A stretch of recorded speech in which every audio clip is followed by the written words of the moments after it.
तो start education से करेंगे? हाँ, एजुकेशन से बात शुरू करते हैं। तुम करोगे? नहीं भी आप बताइए थोड़ा सा, इरीना भी बीच में जोड़ देगी, मैं भी जोड़ दूँगा, लेकिन यहाँ हमारे यहाँ पे एजुकेशन के सिस्टम्स क्या थे और कैसे चेंज हुए हैं और आज हम कैसे पहुँचे हैं। क्योंकि जैसे कल कुछ सवाल भी आ रहे थे, चैतन्य भी कह रहा था कि लोगों को शिक्षा के संस्थानों में जगह नहीं मिलती है, तो रिजर्वेशंस की लड़ाई हो रही है, अब जा कर के कुछ लोगों को शिक्षा मिलने लग गई है। तो पहले क्या होता था, जो हम बात कर रहे हैं कि शिक्षा कैसी हो सकती है? तो यहाँ जीविका आश्रम और मेरा जो पर्टिकुलर हो रहा है अध्ययन जिसको कहा जाए, ये बहुत उस समय का नहीं रहा है कि यार ये 1000 साल पहले 2000 साल पहले वैदिक पीरियड में क्या रहता था, इसमें क्या रहता था। तो that is not our area, तो उसमें तो हम लोग बात मैं तो नहीं कर पाऊँगा कम से कम। लेकिन ये 100-150 साल में जो हुआ है और जो अभी भी गाँव में जिस तरह से चल रही है, जिस तरह से सामाजिक व्यवस्थाएँ रही हैं, उस दृष्टि से देखते हैं तो कुछ चीज़ें हमको समझ में आती है। इसके लिए एक बहुत ही बढ़िया पुस्तक जो हम रिकमेंड करेंगे, ये ब्यूटीफुल ट्री है।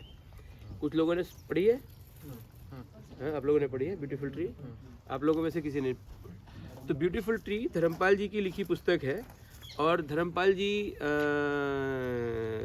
एक गांधीयन थे और अर्ली इंडिपेंडेंस के मतलब इंडिपेंडेंस के इमीडिएटली बाद उनकी कुछ नेहरू जी से ज़्यादा, और उस समय बड़ी यंग एज के थे, 30-35 साल के रहे होंगे, 30-32 साल के। तो उस उम्र में उनकी नेहरू जी के साथ में कुछ वो हुआ तो उनको जेल में डाल दिया गया था। और फिर उसके बाद वहाँ से कुछ लोगों ने निकलवाया उनको, और वो निकलवाया तो फिर वो लंदन चले गए।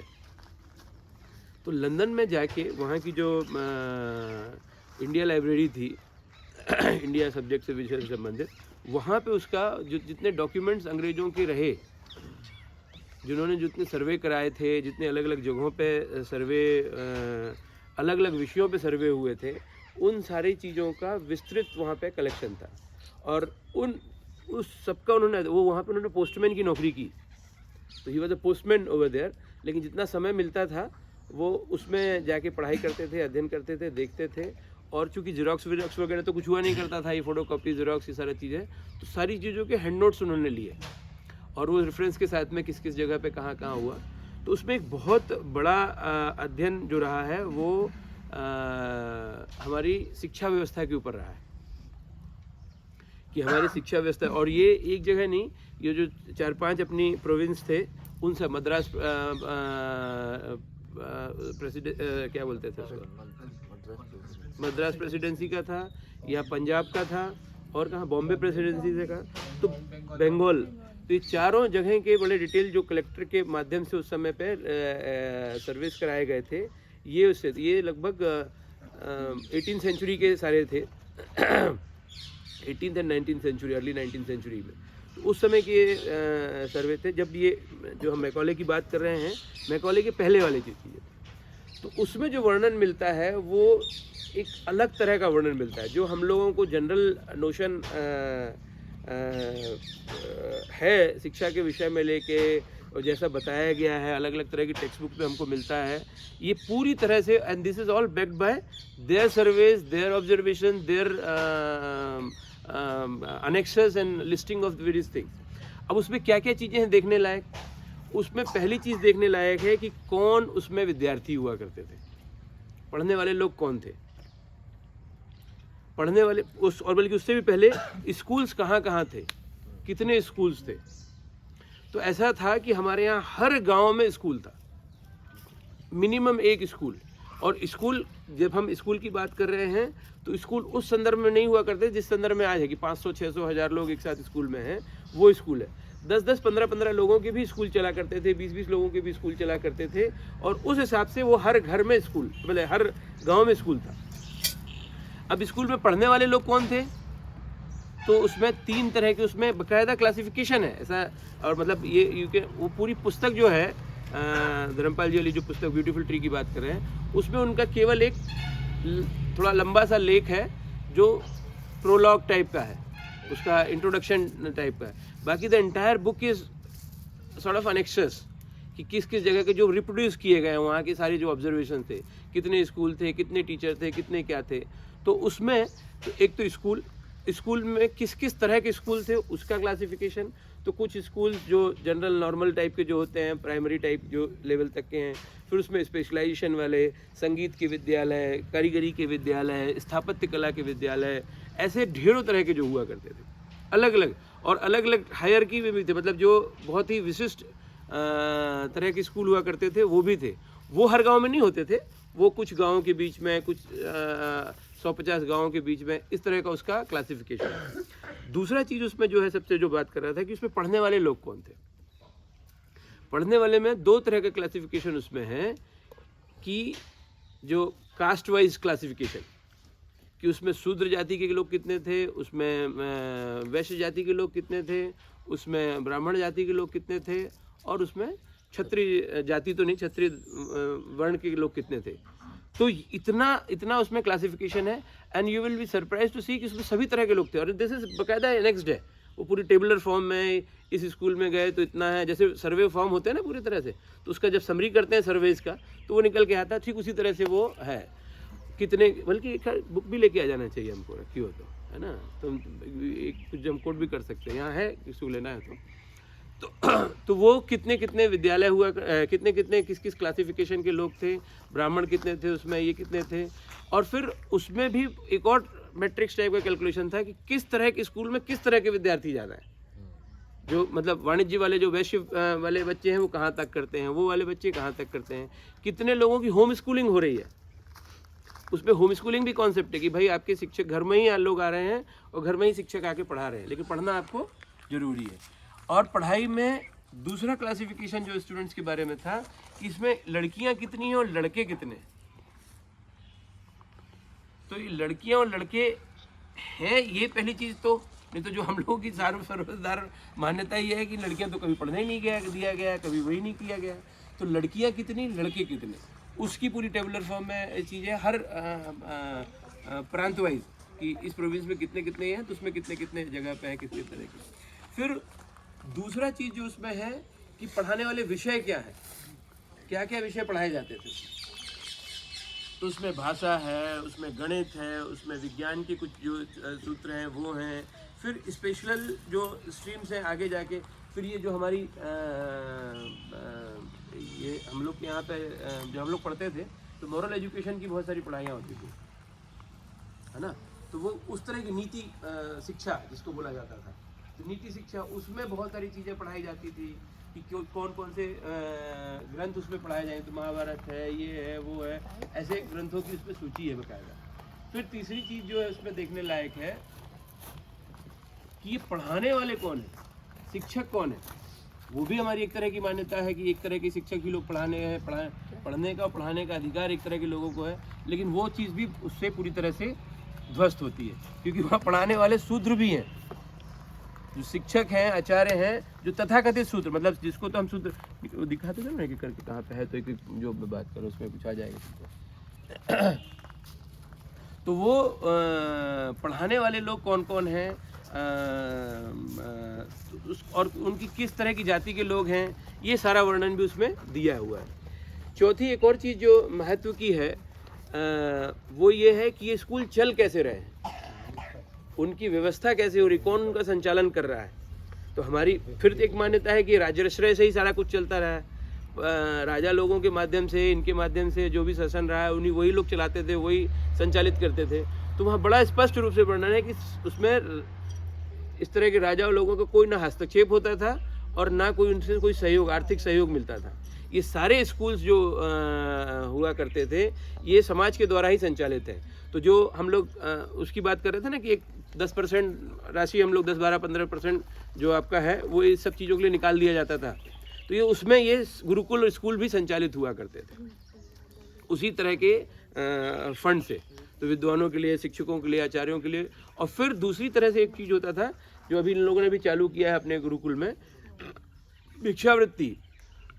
तो भिक्षावृत्ति उस तरह की नहीं थी कि हम डेली जाके वो कर रहे हैं, पूर्णिमा की पूर्णिमा, अमावस्या की अमावस्या, ये जितने लोग पढ़ने वाले लोग हुआ करते थे बच्चों को लेके सारे लोग इकट्ठे निकलते थे, तो एक एक घर में जाते थे, वहाँ बातचीत होती थी, चर्चा होती थी, और उसी के साथ साथ उनको जितना वो करना होता था तो वही सीधा वाला जो सिस्टम में आपको बात कर रहा था कि इसमें थोड़ा सा अनाज है, मतलब गेहूँ तो जो भी मुख्य अनाज होता था, कहीं ज्वार है, कहीं बाजरा है, कहीं कुछ और चीज़ है, तो वो सारी चीज़ें, फिर दाल, चावल और भी तेल, या तेल नहीं देना है तो तेल क्या जो तिलहन जो फसल होती थी, क्योंकि तेल पिरोने का भी काम विद्यार्थी खुद कर लिया करते थे।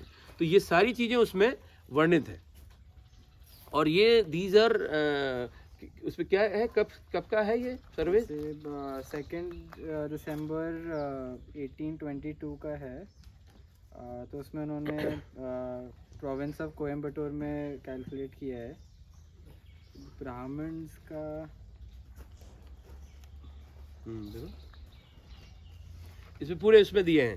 तो नेम ऑफ द कलेक्ट्रेट क्या है? कोयम्बतूर, पलोची, सित्तामंगलू, चीरू, परिंदुरु, डनिंग, भाई पढ़ो यार, है ना। फिर उसके बाद जो ऊपर की टेबल ऑफ फॉर्म्स इसमें कौन कौन से हैं, तो number of schools and colleges in that collectorate. तो कि स्कूल्स हैं 95, जैसे कोयम्बतूर का बता रहा है 95 स्कूल्स हैं, कॉलेजेस 45 हैं। पोलाची में स्कूल 60 हैं, कॉलेज 1 है। सत्यमंगलम वहाँ पे स्कूल्स जो हैं 20 हैं, 30 हैं, कॉलेजेस 22 हैं। तो this listing is there. Then another column which is there is कि ब्राह्मण स्कॉलर्स कितने हैं, उसके नीचे सब कैटेगरीज दी हुई है ब्राह्मण स्कॉलर्स की वजह से। मेल कितने हैं, फीमेल कितने हैं और टोटल कितने हैं। वैसे स्कॉलर्स में मेल कितने हैं, फीमेल कितने हैं, टोटल कितने हैं। शूद्र स्कॉलर्स में मेल कितने हैं, फीमेल, ऑल अदर कास्ट में और कितने लोग हैं। तो दिस क्लासिफिकेशन कोयम्बटूर का बता देता हूँ। मेल स्कूल्स में 204 हैं और फीमेल्स का होम स्कूलिंग है। टोटल 204 मतलब ब्राह्मण स्कॉलर्स हैं। टोटल शूद्र स्कॉलर्स 1049 हैं और अदर कास्ट 106 हैं।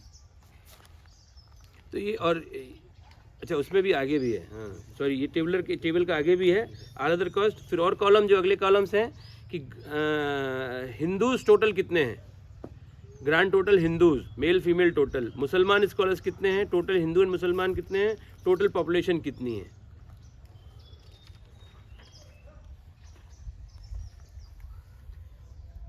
फिर ये अगला है उसमें statement showing the particular language taught in each school, the number of peoples, the average amount paid by parents to the teacher and the average annual charges to the people for the purchase of, ये क्या है, कैटजेंस, क्या होता है ये भाई,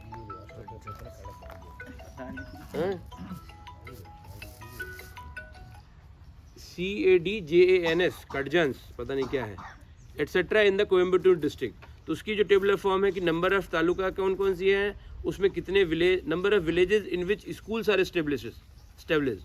तो कोयम्बतूर तालुका में 56 स्कूल है, पोलाची तालुका में 57 स्कूल्स हैं, सत्यमंगलम में 23 हैं। तो ये पूरा उसका है। और फिर नेटिव स्कूल्स कितने कितने हैं, तो ये क्या होता है इसका मतलब, ग्रेंडम, पता नहीं क्या होता है। फिर हिंदी लैंग्वेज वाले कितने हैं, इंग्लिश, तेलुगु, कन्नड़ा होगा वो मुझे लगता है, Persian, total number of boys educating in each taluka. तो this kind of thing is there जो हमारे पास में ये 1822 का सर्वे है, ठीक है। ठीक इसी तरह से बाकी और भी, मतलब ये तो एक टेबल मैंने बताई है आपको, बहुत सारी इसी में आगे है। Number of taluka, average amount of pay to the teachers paid by parents, average annual charge for the school for the scholars for the purchase of catechisms क्या है पता नहीं भाई। Statement showing students in which theology, law and astronomy are taught. तो law भी पढ़ाया जा रहा है, थियोलॉजी भी पढ़ाई जा रही है, एस्ट्रोनॉमी भी पढ़ाई जा रही है। And these are all reproduced from the surveys by the Britishers. 1850 के आसपास का एक उनका डॉक्यूमेंट भी है जो दिल्ली का रेसिडेंट है, ब्रिटिश रेसिडेंट है।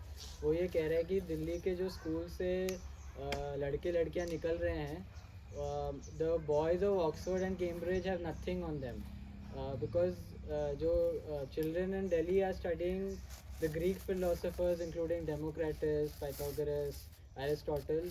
In addition, they are studying the Persian philosophers. In addition, they are studying the Indian philosophers. और हमारे यहाँ पे तो सिर्फ ग्रीक ही हम पढ़ा नहीं पा रहे हैं, ऐसा वहाँ पे लिखा गया है ये। और फिर जो एक इसमें ही आता है जो पंजाब का वर्णन है, उसमें GW लाइटनर करके एक ब्रिटिश लिंग्विस्ट थे और एडमिनिस्ट्रेटर थे जिन्होंने गवर्नमेंट कॉलेज लाहौर और पंजाब यूनिवर्सिटी खोली। तो वो 1882 में history of indigenous education in Punjab एक वॉल्यूम लिखते हैं ये देखने के लिए कि status of education British administration के अंदर क्या है, और वो अपने जो उनके ऊपर ऑफिसर्स हैं जो पंजाब गवर्न कर रहे हैं उनके लिए ये किताब लिख रहे हैं कि देखो हमने क्या कबाड़ा कर दिया है यहाँ पर। तो अपनी इंट्रोडक्शन में लिखते हैं कि in spite of the best intentions, the most public spirited officers and a generous government that had the benefit of traditions of other provinces, the true education of Punjab was crippled and nearly destroyed. ये अपने officers को कह रहे हैं वो कि ये हमारा फेलियर है, और वो पंजाब के बारे में लिखते हैं, और आप देख सकते हैं कि बाकी प्रोविंसेस में इससे क्या हाल होगा। In Punjab, the tradition is that the most unscrupulous chief, the avarice moneylender, and even the freebooter vied with the small landowner in making peace with his conscience by founding schools and rewarding the learned. There is not a mosque, a temple, or a dharamshala that had not a school attached to it. ये पंजाब के बारे में लिख रहे हैं, और वो बता रहे हैं कि 1857 में जब वो बैटल हुई और रेवोल्यूशन की कोशिश की गई, तो ब्रिटिशर्स ने रिवेंज में एक एक घर से जाकर बुक्स बर्न की गई। वहाँ पे कहते हैं कि पंजाब में 80% औरतें लिटरेट थी, उनको लंडी लिखनी आती थी। लंडी एक स्क्रिप्ट है जो आज लॉस्ट है पंजाबी की। तो वो कहते हैं कि रिवेंज में ब्रिटिशर्स ने गांव-गांव, शहर-शहर, घर-घर जाके ये बुक्स लाके कार्नेज में बर्न की गई।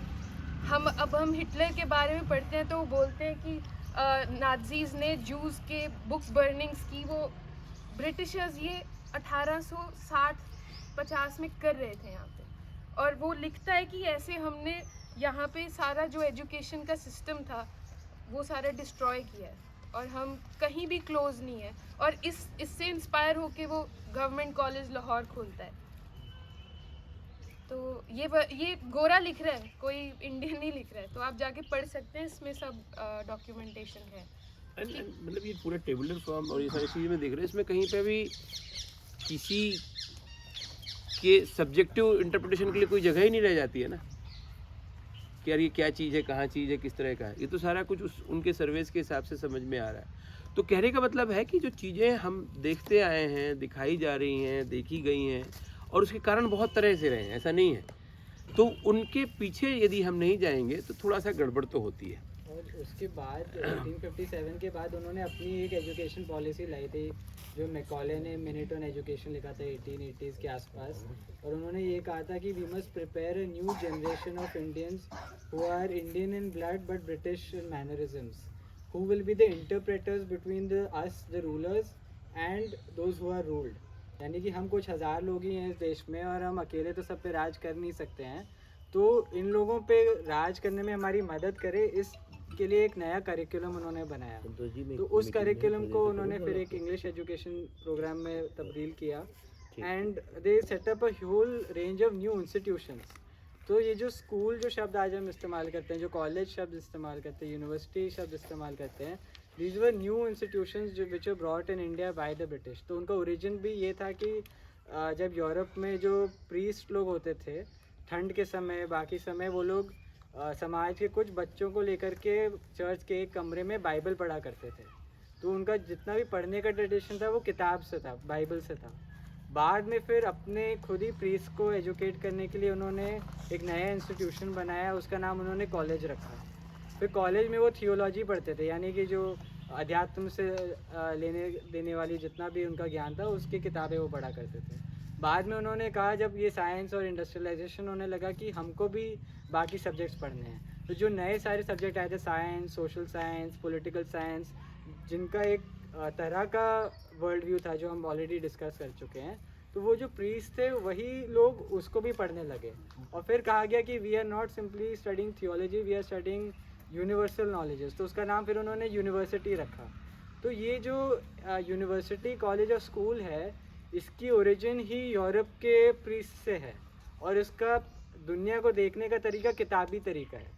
तो पहले जहाँ हम नदी की यात्रा करके नदी से सीखते थे, आज यूपी के आप गांव में भी जाइए, स्कूल में जाइए, तो गंगा उसके पीछे से बह रही है, लेकिन वो गंगा के बारे में कैसे पढ़ रहे, वाटर इज़ H2O का आप इससे रिएक्ट कर दीजिए तो ये हो जाएगा, वाटर को ऐसे ठंडा कर दें तो जम जाएगा, लेकिन अगर वो नदी में जा कर के नहाता है तो उसको टीचर कहता है कि समय बर्बाद कर रहे हो तो हाँ समय बर्बाद कर रहे हो। समय बर्बाद कर रहे हो और जंगली रह जाओगे, देहाती रह जाओगे, पढ़ लो तुम्हारा कुछ भला हो जाएगा। तो यानी कि वो जो तरीका है कि नदी में जा कर के पानी को जलना, आज वो हमारे लिए नॉलेज नहीं है।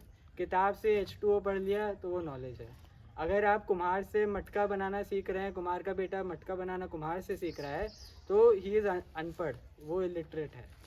और अगर बांस का सामान बनाने वाला जो है उसका बेटा वो स्कूल जाता है और बांस का सामान नहीं बनाता है, तो वो पढ़ा लिखा हो जाता है। आपने जो कहा था ना, मैं सर्च कर रहा था कि जब